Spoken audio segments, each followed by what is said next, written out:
기도하겠습니다. 하나님 아버지,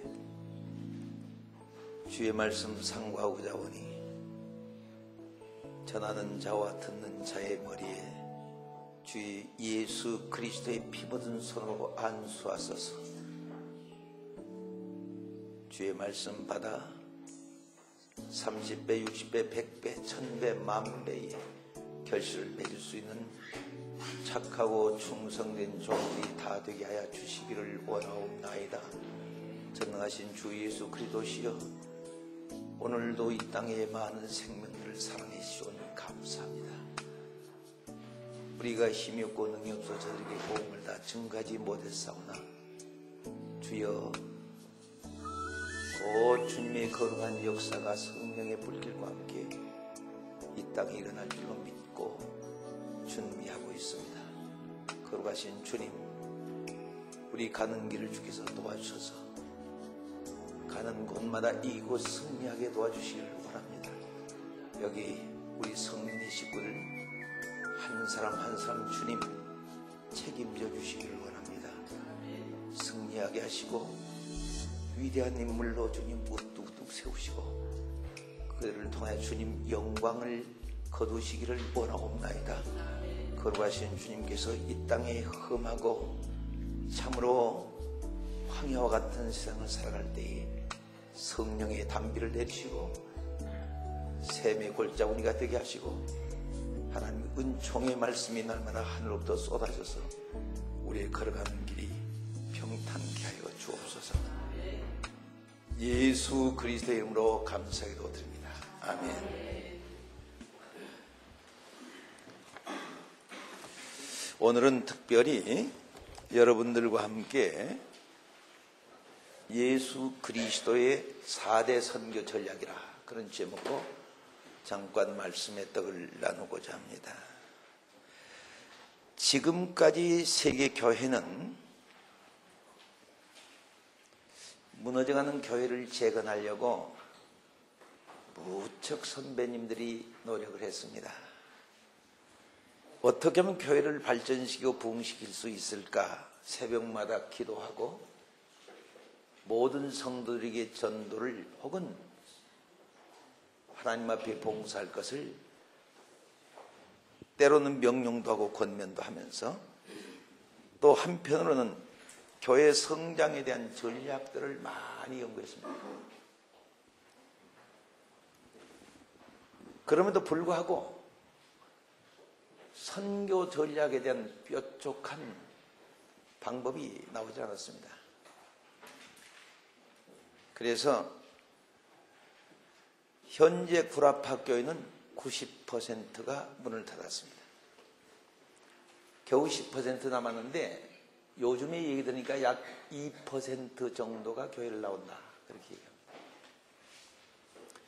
미국 교회가 약 15만 개 정도 되는데 15만 교회 중에서 매년 문을 닫는 통계가 약 5천 교회가 문을 닫는다고 합니다. 5천 교회를 개척해도 감당하기 어려운데 5천 교회씩 문을 닫고 있습니다. 우선 미국의 기독교 신문들이 모두 그렇게 기사를 올리고 있습니다. 한국 교회도 2001년을 들어서면서 1,200만 기독교인이 1,000만으로 떨어지고 금년 들어서는 약 800만으로 줄었다고 합니다. 앞으로 10년 내에는 400만으로 줄어든다.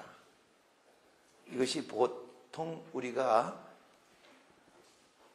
교회 성장학을 연구하는 학자들의 진단서입니다. 그래서 이러한 선교의 진단을 하면서 우리 한국 교회에 현상이 하나 일어났습니다. 아니, 전 세계 교회. 그것이 뭐냐면 교회 성장 세미나라는 것이 붐을 일으켰습니다. 그래서 한동안은 우리 한국 교회가 부흥하기 위해서 부흥회가 굉장히 많았거든요. 그래서 부흥회를 많이 했는데 하여튼 가는 곳마다 부흥회 포스터고 어디 가는 곳이면 부흥회 포스터로 거의가 도배를 하다시피 담벼락이 그렇게 됐었습니다. 그 시절은 지나갔습니다. 그러고 나서 교회가 점차적으로 다운되기 시작하니까 그 다음에 이 교회를 어떻게 다시 재건시키고 부흥시킬 수 있을까 생각한 것이 교회 성장에 대한 방법을 연구하게 됐습니다.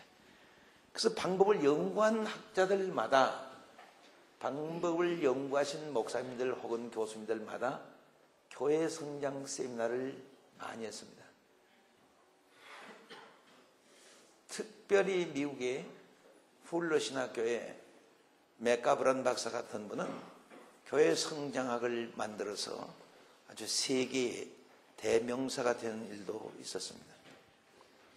이렇게 교회 성장에 대한 문제, 성장학에 대한 세미나가 붐을 일으켰는데 우리 한국에서도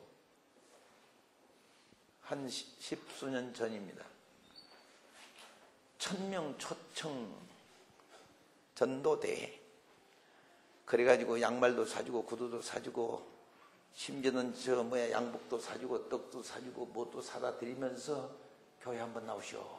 그래서 아주 교회, 전국 교회 아주 거의 붐이 일어나가지고 그거 안 하는 교회는 간첩입니다. 그 정도로 교회들이 열심히 해요. 저희 교회에서도 1000명 초청 대회를 했는데 3000명이 왔어요. 3000명이 오니까 그날 설교를 5번을 했는데 제가 목사는 죽겠더라고요. 그래서 그냥 그날 전도하고 가야 되겠다 그런 생각을 했는데 목숨을 다해서 외쳤습니다. 그리고 나서 그 다음 주일에 보니까 3000명이 문제가 아니고 우리 교인들도 절반이 덜 나왔어요. 줄어들었어요. 왜 그렇게 줄었느냐 내가 그렇게 물었더니 그 잔치 하나고 너무나 신경을 써가지고 권사님 이하 전부 몸살이 나가지고 나오질 못했다고. 그래서 조금 쉬어야 되겠다고. 그래가지고 교회가 부흥이 될 줄 알았더니 오히려 차분하게 부흥한 것보다도 오히려 더 떨어져 버렸습니다. 전국 교회가 거기에 대해서 굉장히 희망을 가졌었는데, 그리고 그걸 우리 교회는 몇 명 왔다 막 자랑을 하고 난리가 됐었는데 그 효과는 오히려 역효과를 가져왔다. 이렇게 결론을 내릴 수밖에 없었고, 이 붐이 일어나면서 교회가 한 가지 이상한 형태가 일어났습니다. 그것은 물량주의로 교회가 정말 교회가 진실한 교회로 세상에 소금과 빛이 되는 것이 아니라 물량주의로서 교회가 타락되고 말았습니다. 결론은 교회에 아무 유익이 없었습니다. 영적으로도 유익이 없고 부흥에도 유익이 없고 다 유익이 없었습니다. 왜 이렇게 제가 이 얘기를 하느냐 그러니까 이유는 딱 한 가지입니다. 인간이 정말 좋은 방법이라고 해서 다 있는 방법은 다 연구에다 갖다 사용했는데 그 방법이 결론적으로는 유익을 주지 못했다는 거예요.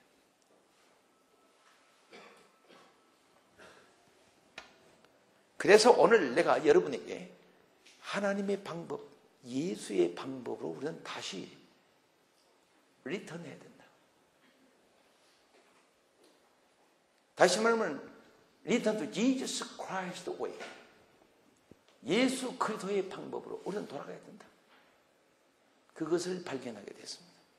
왜냐하면 하나님의 방법은 미련한 것 같지만 굉장히 지혜롭고, 인간의 방법은 정말 잘 될 것 같지만 결론적으로는 미련하게 되어버리고 말았습니다.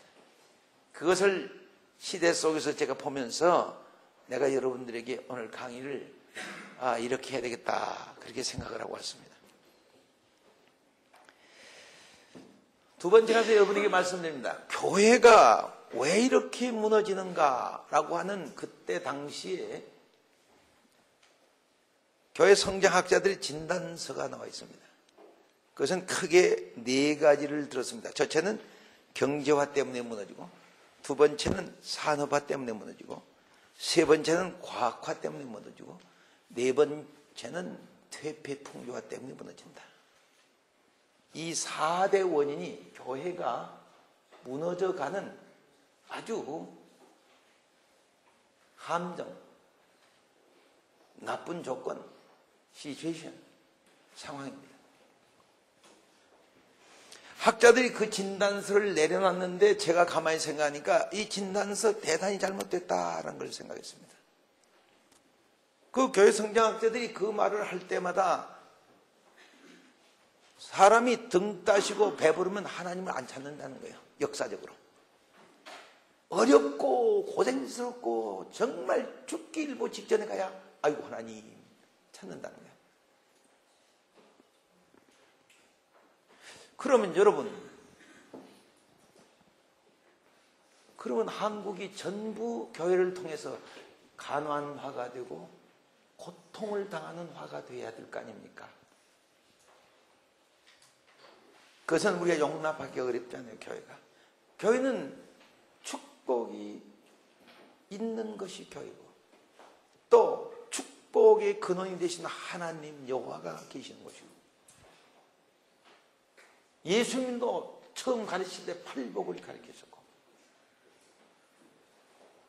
요한도 영혼이 잘된 것처럼 범사가 잘 되고 강건하기를 하나님 앞에 간구해 줬던 그런 기도들이 있고, 자, 이런 걸 볼 때 하나님의 사람들이 잘못돼야 된다, 하나님 교회가 잘못돼야 된다, 이 경제화가 되고 부자가 되면 잘못돼야 된다, 이건 잘못된 겁니다. 그러면 교회가 가난화를 추구한다. 지금 대한민국 정부, 국민 전체가 매달려가지고 부자 나라 만들려고 총력 경주하고 있습니다. 근데 교회가 전부 매달려가지고 가난해지고 고통을 당하게 만들려고 총력을 경주한다면 교회는 미안하지만 팔이 쫓아야 됩니다. 이거 진단 좀 잘못된 것 같아요.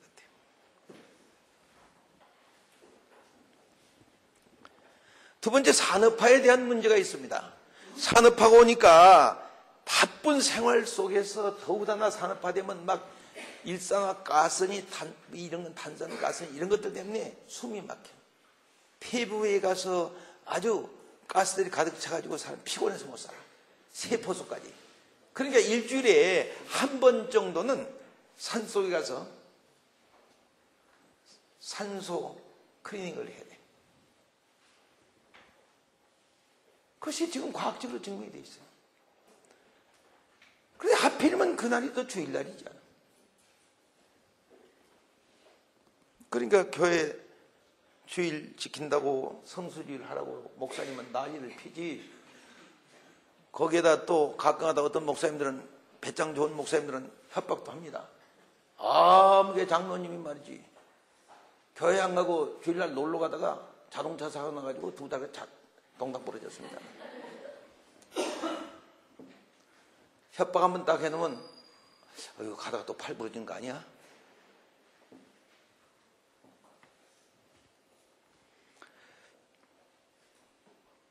이게 지금 문제입니다.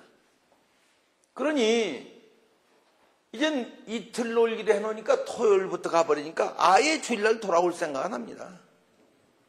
그러면 주일 예배는 언제 드려야 되냐? 천상 새벽에 드리든지 아니면 한밤중에 드리든지 그래야 되지. 토요일날 낮에도 안 되고 저녁도 안 됩니다. 금요일 오후 되면 다 학교 나가버리거든요. 더구나 거기다 또 전부 차까지 다 가지고 있으니까 집에 앉아 있으려고 안 해요. 벌써 딱 금요일날 오후 되면 여보 가. 돈이 있든 없든 나가. 왜? 답답해 못 살아. 스트레스 받아서 못 있어 집에. 집은 전부가 다 비둘기장을 만들어 놔가지고 맨날 돌아야 변속관 아니면 거기 뭐 화장대 아니면 거기 뭐예요, 방 아니면 싱크대, 그거밖에 없잖아요. 뱅글뱅글 도니까 대체 답답할 거라고요. 자, 이러기 때문에 산업화 때문에 교회가 무너진다. 그렇다면 교회가 추구하는 것은 비산업화를 해야 됩니다. 그 비산업화를 하려면 뭔지 아시죠? 원시화로 돌아가야 됩니다. 그러면 교회여 원시화로 돌아갑시다. 교회 나올 사람 있겠습니까? 참 교회도 이거 지금 진퇴양난입니다. 그래서 내가 진단서가 잘못됐다 그랬어요. 세 번째로는 과학화 때문에 도저히 안 된다. 오늘 21세기 당도에서 20세기부터 21세기는 무조건하고 모든 것은 과학으로 증명되지 않는 것을 믿지 않습니다. 하나님도 이제 앞으로는 과학으로 증명돼야 됩니다. 하나님도 이제 우리 과학 세미나에 초청장을 내서 오시게 해야 됩니다. 그래서 당신에 대한 것을 과학으로 증명해 줘야 믿습니다. 과학으로 증명되지 아니한 모든 종교나 모든 것들은 뭘로 취급한지 아시죠? 샤머니즘으로 취급합니다. 기독교도 벌써 샤머니즘으로 취급을 받기 시작한 지가 10년하고도 몇 년이 더 지났습니다. 그렇다고 기독교가 다시 말하면 과학화로 가는 것을 반대로 비과학화로 가자, 그렇게 얘기할 수 없습니다. 다시 말하면 비과학화로 가면은 기독교는 진짜 샤머니즘으로 가는 겁니다. 그 다음에 네 번째로는 이제 이 퇴폐 문화 때문에 이게 문제가 있다. 참 전무후무하리만큼 퇴폐 문화가 심합니다. 그런데 이것을 퇴폐 문화의 기준을 어디다 두냐에 또 따라서 해야 됩니다. 옛날에 우리 교회 장로님 아들, 딸과 권사님 아들이 연애를 했어요. 그래가지고 교회에서 연애를 했기 때문에 우리 교회 당에서 그 사람들을 불러가지고 장로님 퇴진시켰습니다. 장로직위를 박탈했어요. 권사님 퇴진했습니다. 권사직위 박탈했습니다. 그 아들, 딸은 서울로 도망갔습니다. 지금은 그분이 목사님 됐어가지고 큰 교회를 하시니까 내가 잘 도망갔다 생각합니다. 그래서 내가 만나면 그럽니다. 야, 그때 사랑을 잘하더니, 어려운 가운데 사랑을 잘하더니, 참 어려운 가운데 당신이 사랑을 해가지고 이렇게 수천 명 교인을 모았구만.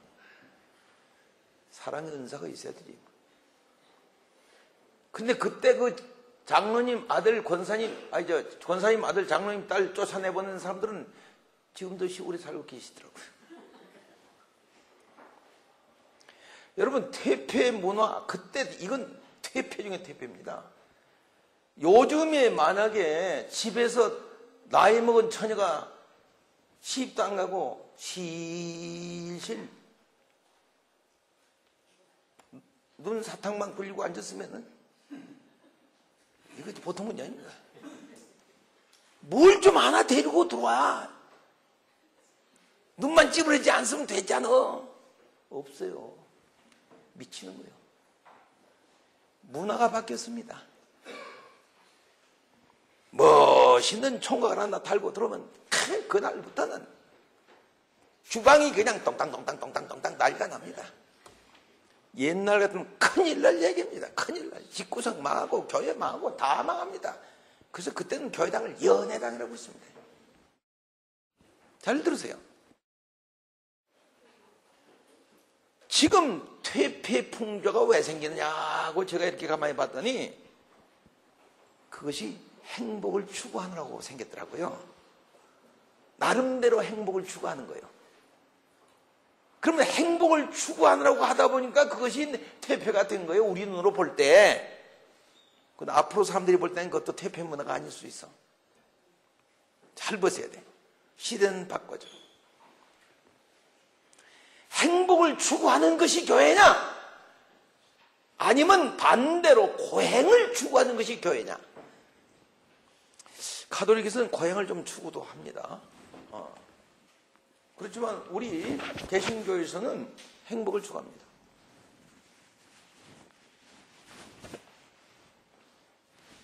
그러면 행복을 추구하는 교회가 아니고 만약에 교회 나가면 고생만 해야 된다. 그러면 그 교회는 문 닫습니다. 지금 시대가 그렇습니다. 행복을 추구하는 시대이기 때문에. 그렇기 때문에 이거 퇴폐 문화로 보는 것도 이것도 보통 문제 아닙니다.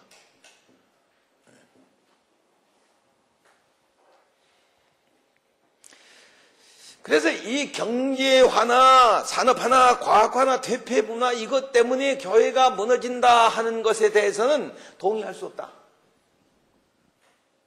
그래가지고 세계적인 석학이 모였던 21세기에 대한 진단을 하는 데 가서 그 진단서만 하는 게 아니라 처방을 받기 위해서 한번 세미나에 참석한 일이 있었습니다. 세계적인 석학들이 모였어요. 하버드 석학, 옥스퍼드 석학, 스탠포드 석학, 시카고 석학들 이런 분들이 와서 세미나를 하는데 경영학 세미나를 하는데요. 그분들이 이젠 진단서가 아니고 처방서를 내놨습니다. 모든 것에 대한 처방서예요. 그 처방서 1번을 보니까 세계 석학들에서 처방서 3가지가 나왔는데 첫 번째 처방이 뭐냐니까 하여튼 무슨 것이 병이 들었든지 간에 정말 성공하고 그대로 잘 존속해 나가려고 하면 시대의 변화, 시대의 변화에 대처할 능력이 있어야 된다 하는 것이 처방서입니다. 시대에 대처해야 돼요. 변화에 대처해야 된다 이 말이에요. 근데 여러분 아시다시피 그 말을 듣고 나니까 과거에는 30년에 시대가 한 번씩 변화됐는데 요즘은 3년에 한 번씩 변화됩니다. 과거에는 10년 동안 기반을 조성하고 그 다음에 20년까지는 기반 구축하고 30년 돼야 겨우 성공합니다. 그게 바로 영락교회 같은 것이 그렇게 됐습니다. 30년 만에 성공한 겁니다. 우리 합동측의 충현교회가 그렇게 됐습니다. 30년 만에 겨우 성공했습니다. 지금은 그렇게 가지고 안 됩니다. 1년 내에 기반 구축하고 2년 내에 기반 조성하고 기반 구축하고 3년 내에 성공 못하면 그 프로젝트는 끝입니다. 안 됩니다. 그래서 옛날에는 그래도 목회하는 것도 괜찮았습니다. 30년 동안 하여튼 기다려 보자. 그런데 요즘은 우리 선배 목사님들이 그럽니다. 3년 해보고 나서 성공 못하면 사명 아닌 줄 알고 사과장소로 나서 너도 힘들고 마누라도 힘들고 자식도 힘들고 다 힘들고 하나님도 힘들어. 지가 할 줄을 모르고 맨날 없어요. 주여 믿사오니 오늘도 라면입니까? 주여 믿사오니 풀빵 하나 먹고 지금 이게 금식입니다. 이러고 해봐야 하나님도 힘들고 너도 힘들고. 왜? 거기에 대해서 자기가 적성이 맞지 않다 이 말이에요. 솔직히 얘기하면. 그러니까 3년 동안 해봐가지고 안 되면 끝장내라 이거예요. 왜 그러냐? 지금은 프로젝트화 시대이기 때문에. 그래서 이 변화에 대처해 나가야 된다. 이것이 석학적 진단입니다. 하여튼 변화한 것에 그대로 물결을 타고 가야 된다. 그 다음에 두 번째 처방서가 나왔습니다. 사람들의 요구에 부응해야 된다. 그렇게 했어요. 사람들의 요구하는 것에 부응해야 된다. 요즘에 여론조사라는 게 많습니다. 그게 사람들의 요구입니다. 시대라고 하는 것은 시대의 상황을 보면 그 시대가 변화한 것이 아니고, 잘 들으세요. 시대가 변화하지 않습니다. 사람들의 요구가 변한 겁니다. 그러면 사람들의 요구에서 시대가 변한 겁니다.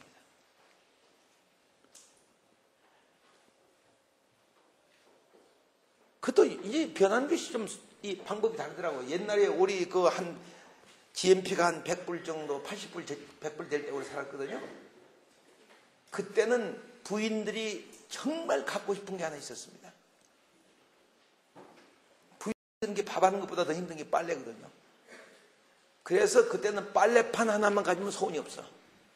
빨래판이라는 거 어떻게 생기냐? 나무 이렇게 생겨가지고 여기를 오돌도돌하게 만들어 놓은 거예요. 그게 허리다 딱 배에다 대고 그냥 거기다 대고 탁 빠는 거예요. 그거 가지고 있는 사람과 없는 사람이 진짜 없는 사람은 바위에다 놓고 이렇게 해가지고 잘못 팡팡 때리면요 바위 뼈쪽 안에 있으면 뚫어져 버려요. 이게 있으면 여기다 살살 때리면 기가 막히게 잘 빨려요. 그 빨래판 그거 하나 사는 것이 돈이 없어가지고 그거 사가지고 다니는 사람들에 대해서 그렇게 사람들이 그걸 요구하고 있었어요. 그런데 한 3,000불 시대 되니까 빨래판이 아니고 빨순이라고 하는 세탁기가 나왔습니다.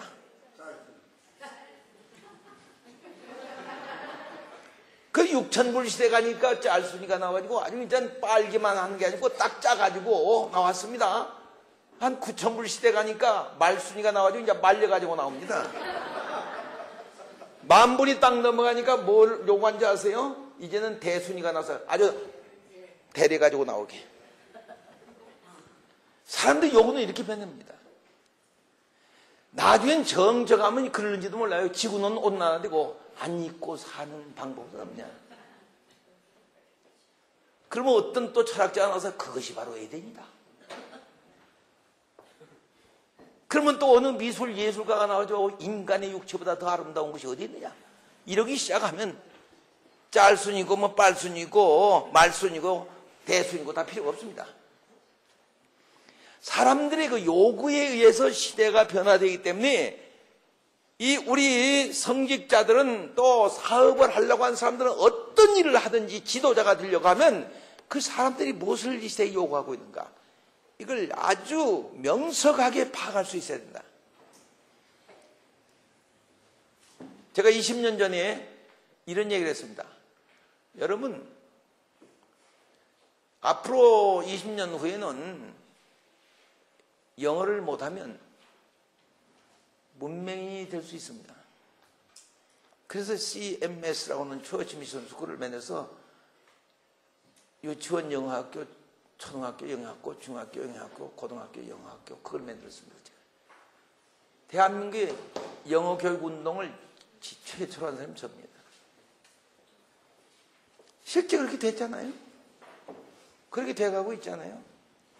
우리 성민대학에서 영어로 강의해달라 하는 것이 왜 그러냐면 여러분은 오늘 사는 것이 아니고 앞으로 10년 후를 준비하고 있기 때문에 그렇습니다.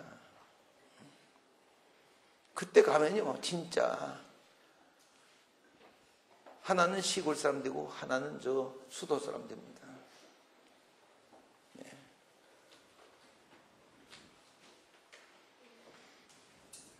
사람들은 요구하는 대로 변화가 옵니다. 그 요구에 변화에 대처를 해야 된다 하는 것이 바로 석학들의 얘기입니다.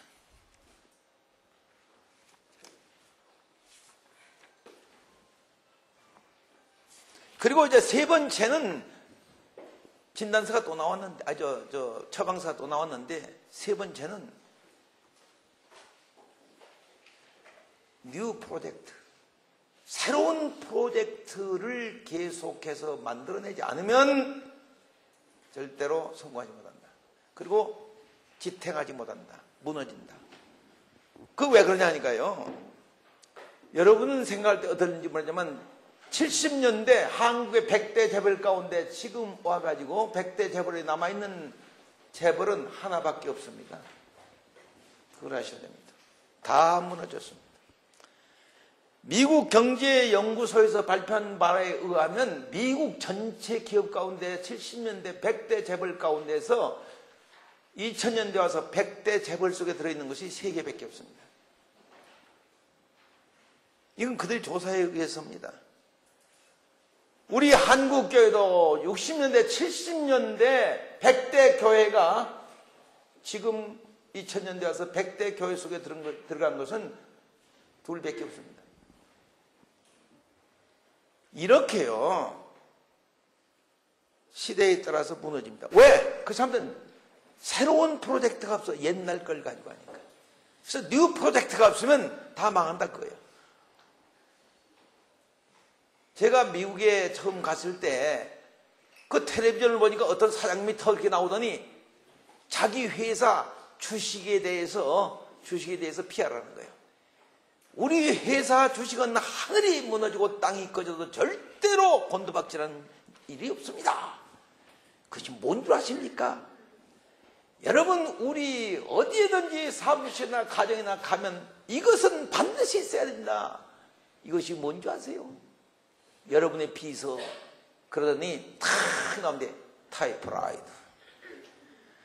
그 타이프기기 있잖아요. 타닥 치는 거. 쫙 하고 쫙 하고 예? 그런데요, 컴퓨터가 딱 나오니까 그 회사가 완전히 망해가지고 어떤 대학들은 책상마다 그 타이프가 다 있었는데 그거 치우는데, 하나 치우는데 25불이야. 사는 데가 문제가 아니야. 치워주는데 25불이야. 들어서 밖에까지 내주는데. 그러다 고물상까지 갖다 주는데 100불 내라고 그래. 골 아파. 그 회사 망해버렸어요. 여러분, 대한민국에서도 마찬가지요. 얼마 전만 하더라도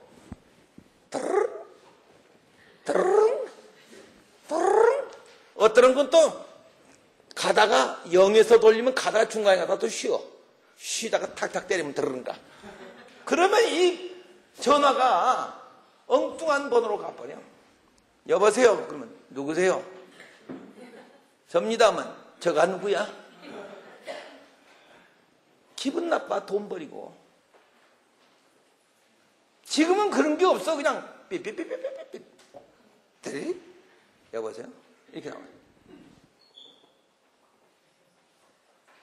그 다이얼로 전화기 만드는 회사 망했어요. 그 사장님 부도 나가지고 감옥 갔어.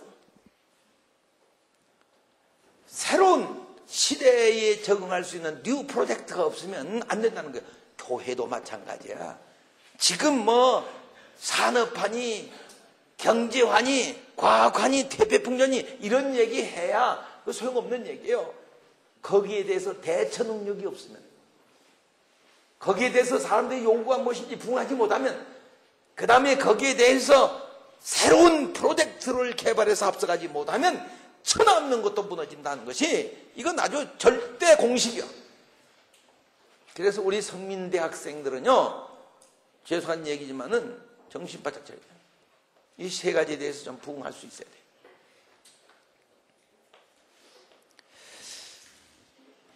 근데 이 사람들이 요구에 대해서 우리 성경적으로 생각한다고 하면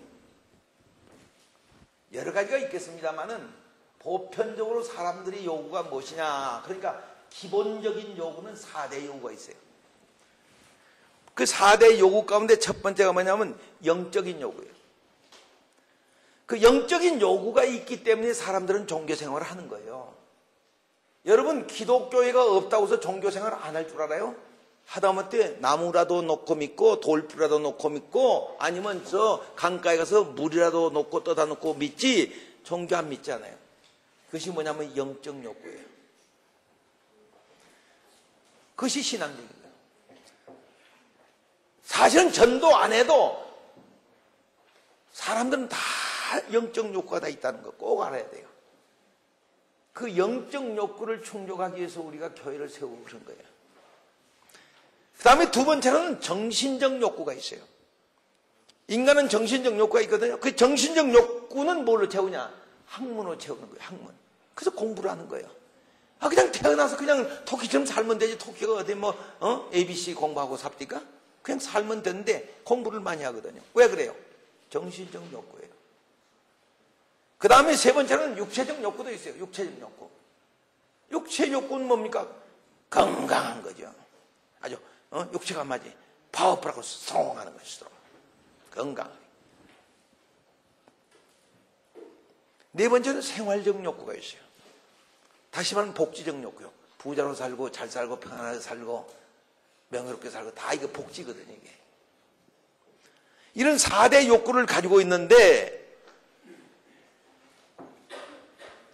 예수님께서요, 이 욕구에 대해서 아주 창조주시기 때문에 너무나 명쾌하게 선교 전략을 세우셨다는 걸 아셔야 돼요. 여러분이 아시는 대로 예수님께서 3년 동안 공생애를 생활하실 때 그분이 써놓은, 그분의 행적을 써놓은 책은 아주 짤막해요. 마태, 마가, 누가, 요한복음. 사복음밖에 없어요.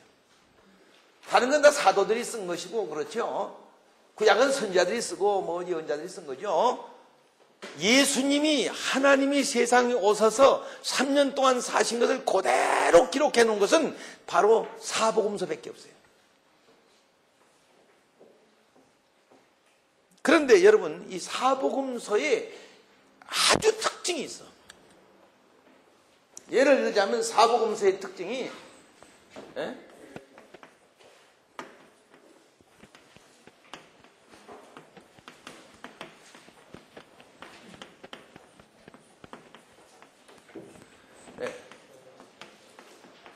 그 복음마다 아주 특징을 가지고 있어요. 그러면 예수님의 선교 전략이니까 아주 핵심이란 게 있거든요. 아무리 길어도 거기에 핵심이 있어요.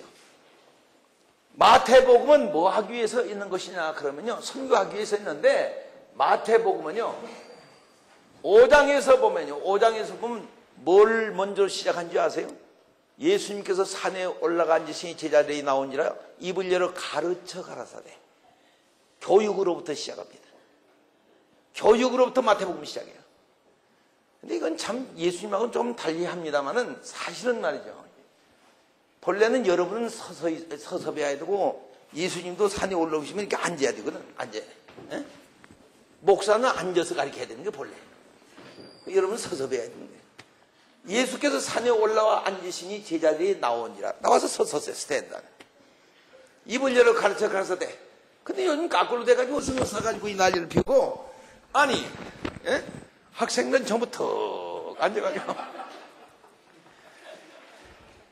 그리고 어떤 분이 그런 얘기는 하긴 했더라고요. 요즘에 세상이 거꾸로 돌아간다. 송아지가 요리사를 잡아서 요리하고. 됐습니다. 어쨌든. 거꾸로 돌아가든지 앞으로 가든지 한번 배우기만 합시다. 그래서 5장에서 가르사대로 시작해서 마지막 28장 딱 닫으면서 너희는 모든 족속으로 제자를 삼아 아버지와 아들과 성령 이름으로 세례를 주고 내가 너희에게 분부한 모든 것을 가르쳐 지키게 하라. 교육하라. 볼지어다 내가 세상 끝날까지 이 교육한 사람들과 함께 하겠다. 예수님은 누구하고 함께 한다고 약속하고 있냐면 교육하는 사람들과 함께 합니다.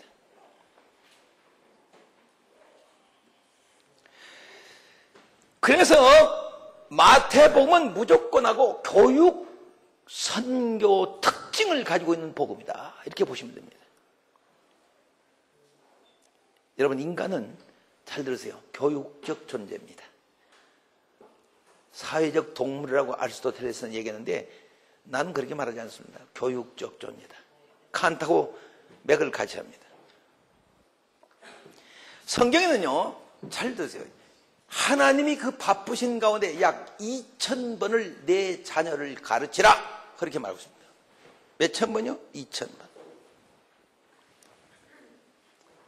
하나님은 인간을 뭘로부터 시작하냐면 교육으로부터 시작했다는 걸 알아야 됩니다. 에덴 동산을 만들어 놓고 생육하고 번성하고 충만하라. 그 다음에 따먹지 마라. 잘 드세요. 하라, 하지 마라 하는 것은요, 교육의 전형적인 언어입니다. 교육만이 이렇게 하라, 저렇게 하라, 그건 하지 마라, 이렇게 하지 마라. 교육만이 그렇게 합니다. 하나님은 교육으로부터 인간을 시작했다는 것을 아셔야 됩니다. 그래서 예수님께서 마태복음은 제일 처음에 교육 선교 전략을 가지고 대시를 하셨다. 그래서 마태복음은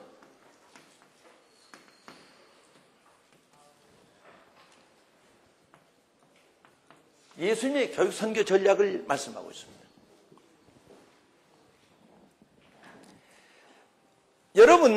마태복음이 일어나고 있을 당시에 유대교는 당시 하나님을 믿는 것을, 유대교는 하나님을 믿는 것을요, 하나님을 믿는 것을 뭘로 생각했습니까? 그들은요,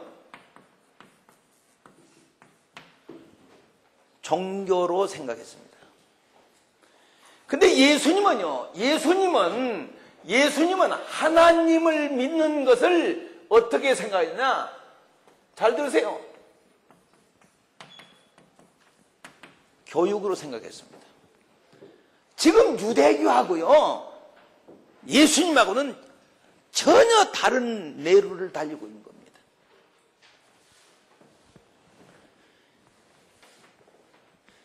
그래서 여기서 예수님께서 하시는 것 가운데 중요한 얘기를 하고 계십니다. 만약에 유대교가 종교를 주장한다고 하면 예수교는 뭘 주장하느냐? 종교를 주장하느냐 하지 않고 교육을 주장합니다. 예, 교육을 주장하는 거예요. 교육을 주장하는 거예요.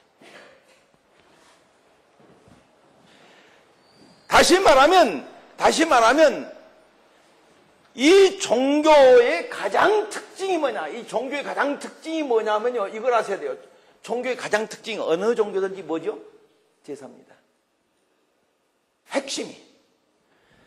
그런데 예수님은 이 제사보다도 교육을 중심으로 했습니다. 그러니까 제사를 하는 게 아니고 교육을 중심으로 했습니다. 그러니까 이제 교육을 하니까 종교가 아니라 뭐라고 얘기하냐면요, 학교가 되는 거예요. 잘 들으셔야 돼요.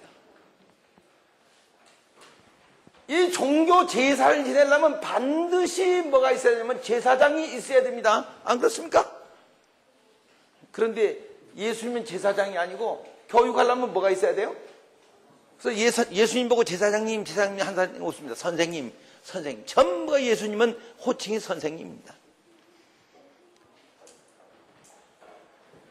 이 제사를 지내는 데 있어서 제사의 모든 제사장의 일을 배우는 것이 뭐냐면 레인입니다. 레인.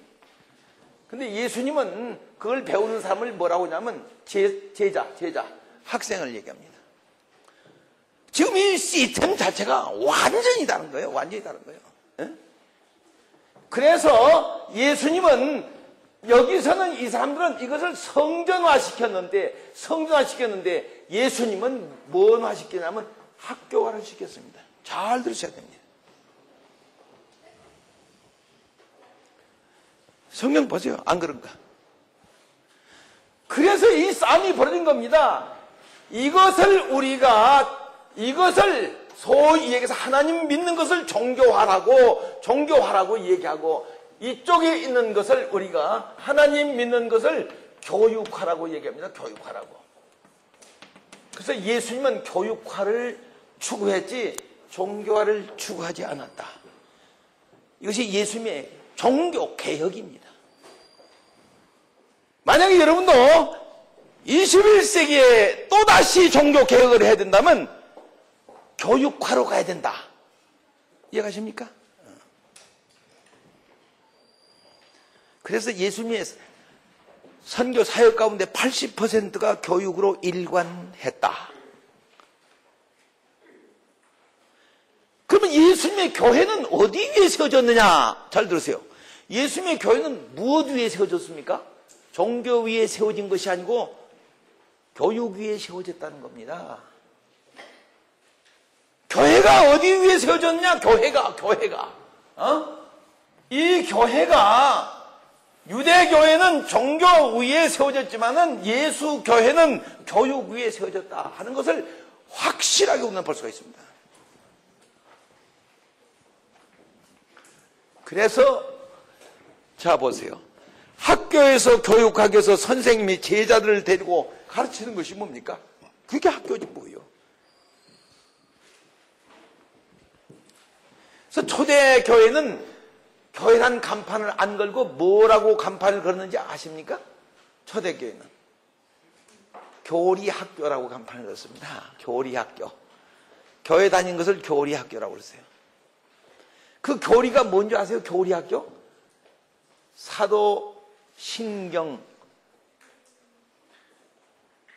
사도신경을 교리화시켜 놓은 걸 가리키는 것이 교리학교예요. 교회가 종교화되면 반드시 샤머니즘화 됩니다. 지금 여러분이 아시다시피 우리가 사도들이라고 하는 분들이 계시는데, 이 사도들이라는 분이 계시는데, 사도들이 세워놓은 분들의 이름을, 성직의 이름을 뭘로 할까? 사도들이 세워놓은 사람들을 성직의 이름을 뭐라고 할까? 집사라고 할까? 장로라고 할까? 목사라고 할까? 뭐라고 할까? 했는데 뭐라고 한 줄 아시죠? 뭐라고 했어요? 사도 다음이 뭐죠? 사도 다음이 뭐라고 해요? 성직을. 교부. 교부가 뭡니까? 가르칠 교자에 아비부자요. 예? 교부. 가르침의 아버지. 다시 말하면 교육의 아버지라 그 말이요. 성직이 뭡니까? 교육의 아버지입니다. 기독교회는 반드시 교육 위에 세워져야 됩니다. 그렇지 않으면 샤머니즘 안 된다. 인구에요 4분의 1이 교육 대상입니다. 유치원생, 초등학생, 중학생, 고등학생, 대학생, 대학원생 4분의 1이 학생이에요. 그 4분의 1을 우리가 장악하려면요 교육선교에 매진해야 돼요. 매진해야 돼요. 만약에 교회가 교육을 포기하면 다 무너집니다. 모여서 예배만 드리고 끝나고 예배만 드리고 끝나고 예배만 드리고 가지고는 교회 지탱 안 됩니다. 여러분, 왜 예수님께서 모든 족속을 하나도 남기지 말고 다 제자란 말이며 학생을 삼아, 우리말로 합시다. 제자 말고, 옛날 말이 제자지 요즘 말로 하면 학생을 삼아 가르쳐 지키게 하라. 가르쳐 지키게 교육하라. 내가 그런 사람들하고 내가 세상 끝날까지 같이 있을 거다. 결론적으로 얘기합니다. 교육만이 정치, 경제, 사회, 문화, 종교, 과학, 산업, 사상, 인간, 우주 다 정복할 수 있는 것이 교육입니다. 대통령도 누가 길러낸 줄 아세요? 교육이 길러낸 겁니다. 에? 과학자는 누가 길러내요? 교육이 길러내는 거예요.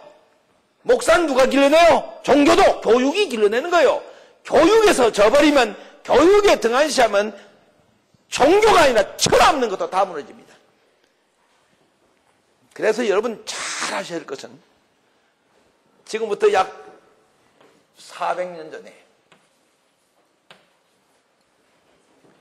최초로 세계에서 대학이 하나 생겼습니다. 그 대학이 어디서 생겼냐니까 이태리의 볼로냐 대학이라는 대학이 생겼습니다. 그 이태리의 볼로냐 대학을 세울 때 그 대학을 세운 사람들이 기독교 교육학자들입니다. 그분들이 그걸 세우면서 그렇습니다. 모든 가톨릭 교회가 교육을 내던져버리고 미사에 빠져가지고 샤머니즘화 돼가고 있기 때문에 우리는 기독교를 교육화시켜야 된다. 그래서 예수님이 어떻게 했느냐? 그래가지고 지금 저와 같은 똑같은 얘기를 하면서 교육으로는 바꾸자. 그러면 교육이 뭐냐? 예수님은 청년을 데리고 했으니까 대학을 세운 것이다. 그래서 예수 교회는 대학이다 본래 대학. 최초가 유치원부터 한 게 아니고 베드로, 요한, 야고보 대학을 세웠다. 왜? 20대 청년들 데리고 했으니까. 그래서 우리도 볼로냐 대학을 세우자. 이것이 진짜 교회다. 그러면 이 대학교회가 세상을 지배하나 아니면 종교민 교회가 세상을 지배하냐? 한번 보자. 그래서 400년 동안 싸웠는데요. 미안한 얘기지만 지금 대학이 전 세계를 다 정복했습니다. 종교도 대학이 정복해버렸습니다. 다 아시는 대로 사회 전반에 거쳐서 정치, 경제, 사회, 저 우주까지 대학이 다 정복했습니다. 그런데 교회가 정복한 건 뭡니까? 11조도 제대로 정복을 못했어요. 잘 아셔야 돼요. 이 본론의 대학을 세웠던 기독교 교육학자들이 그 본 것이 아주 정확하게 예수주의의 정통으로 들어갔던 겁니다. 마태복음의 사상을 그대로 전수했던 겁니다. 지금 우리가요, 세계 선교하려면요, 제일 먼저 교육 선교부터 시작해야 됩니다. 그래서 제가 어린이 선교원 알파가 어린이라 생각해가지고 태어나서부터 죽음까지, 그래서 알파에서 어린이 선교를 했습니다. 어린이.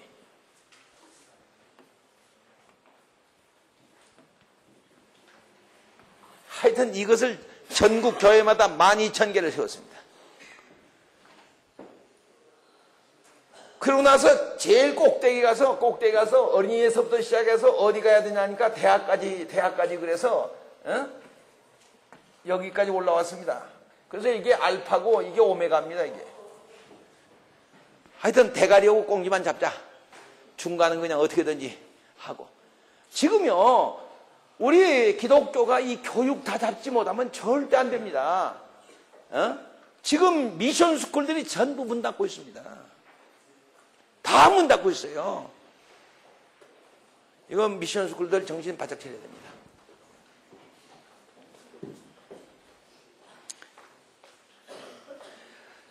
여러분, 초대교회가 어떻게 세워졌느냐 그렇게 얘기할 때, 자, 초대교회가 무엇 위에 세워졌습니까? 예수님은 그래도 초대교회는 무엇 위에 세워졌어요? 사도행전 2장 42절 한번 누가 읽어보세요. 사도행전 2장 42절 한번 읽어보세요. 초대교회가 무엇 위에 세워졌는가를 정확히 보셔야 됩니다.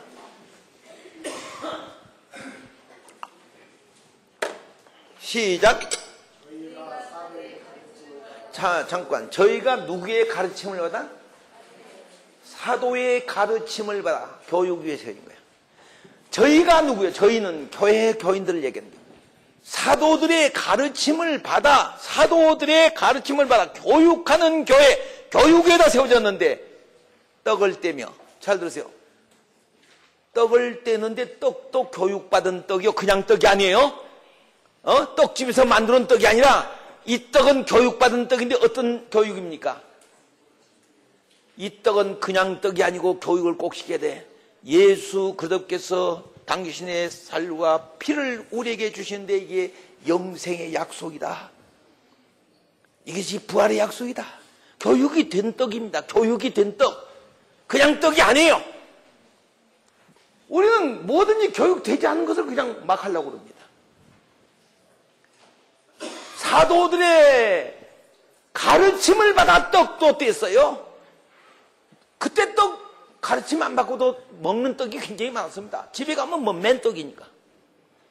그러나 기독교만이 교육되어진 떡이에요. 잘 보세요. 지금도 교육되어진 떡을 떼고 있습니다. 그 다음에 두 번째로 그거 읽어보세요. 에? 아니, 읽어보세요. 가르침을 받아 떡을 떼며 그 다음에 기도하기를 전혀 힘쓰냐? 모이기를 힘쓰며, 그렇죠? 서로 교제하며 떡을 떼며, 또 기도하기를 전혀 힘쓰니라. 이게 다 기도도 교육되어진 기도입니다. 그냥 중언부언한 기도가 아니에요. 잘 보셔야 돼요. 오늘은 중언부언한 기도가 너무나 많습니다. 네. 그래서 이런 것을 우리가 볼 때, 사도가 처음에 세웠던 교회는 바로 교육 위에 세워졌다 하는 것을 정확히 알아야 됩니다. 그런데 르네상스 이후에부터 정치와 종교가 분리되면서 정치는 교육을 장악하게 되고 종교는 신앙을 장악하게 이렇게 딱 나누면서 결국은 정치가 종교를 월등 앞섰습니다. 왜? 뭘 잡았기 때문에? 교육을 석권했기 때문에. 네. 여러분, 사리비의 운동이라는 것을 혹시 아시는지 몰라요. 이건 베드로 사도 때부터 내려온 운동인데요. 카톨릭에서 지금도 하고 있는 사리비의 운동이 뭐냐 하면 0세에서 7세까지 어린이를 우리에게 맡기세요. 그러면 영원히 그리스도의 품을 떠나지 않게 하겠습니다 하는 얘기입니다. 이 지금 유대인 종교교육연구소에서 이 얘기를 들어보면요, 사리비의 운동이라고 하는 걸 일으키는데 0세에서 7세까지 종교교육을 시키면 100%가 종교화된답니다. 그런데 7세에서 14세까지 종교교육을 데려놓고 시키면요 50%만 종교화시킬 수 있답니다. 14세까지. 근데 14세에서 21세까지 종교교육을 시키면요 10%밖에 종교화 못 시킨대요. 이게 유대인들의 통계입니다. 그 다음에 21세에서 28세 청년까지 교육을 시키면 약 5% 종교화 시킬 수 있다는 겁니다. 그래서 교육은 알로 내려갈수록 더 효과적이다. 그래서 성경에 보면 내 어린이를 교육시키라는 말이 엄청 많습니다. 내 자녀를 교육시키라 children.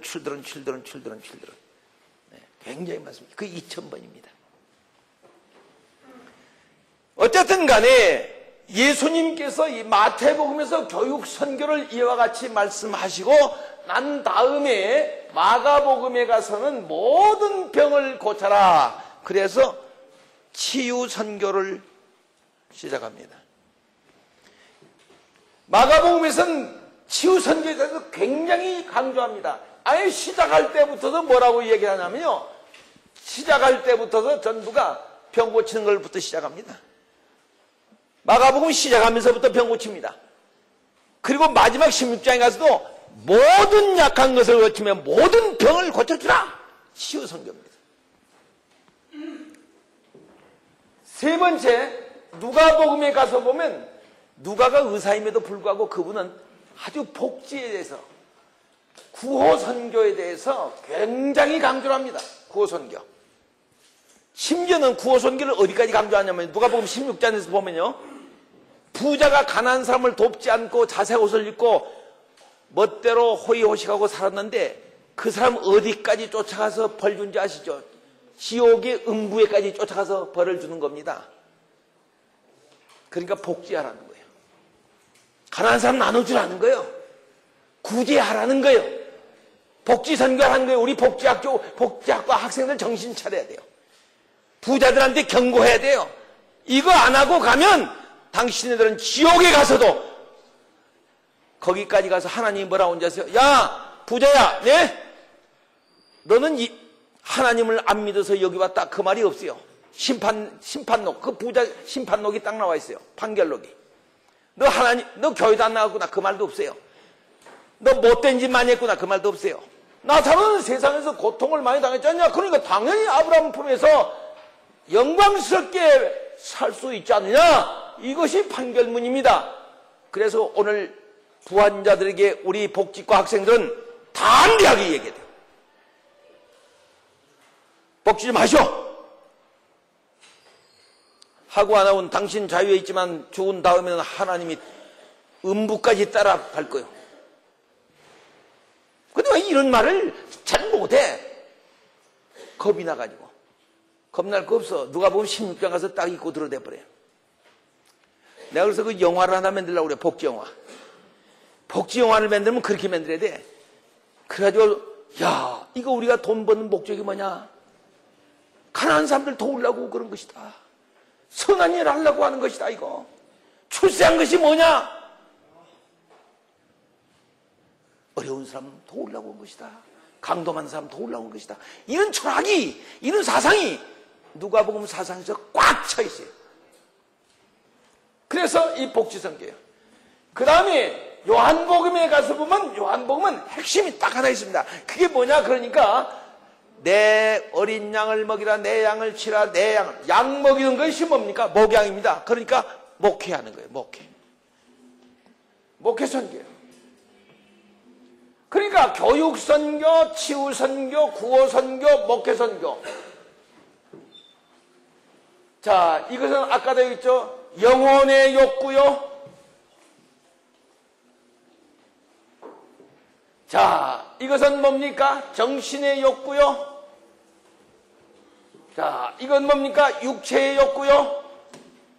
자, 이건 뭡니까? 생활의 욕구입니다. 이 네 가지 아까 인간의 4대 욕구에 대해서 제가 말씀했는데 아주 예수님이 거기다가 쐐기를 딱 박아놓고 기초를, 웨이직을 거기다가 아주 깔아놓고 시작했어요. 선교를. 그래서 마테마가 누가 요한복음을 보면요, 엄청난 주님의 전략이 들어있다는 거죠. 근데 오늘 우리는 이 선교를 어떤 방향에서 하느냐, 그러니까 요거 하나만 합니다. 요거 하나. 예? 예를 들자면 이거 하나만 하거든요. 교회당 하나 세워놓고 요한복음만 하는 게 요한복음. 요한복음 목회만 하면 안 되는 거죠. 내가 여러분에게 십자가를 딱 그려줬어요. 이렇게 십자가를. 집을 질 때 꼭 열십자로 지었으면 좋겠다. 열십자로 이렇게. 열십자로 이렇게 집을 지었으면 좋겠는데, 자 보세요.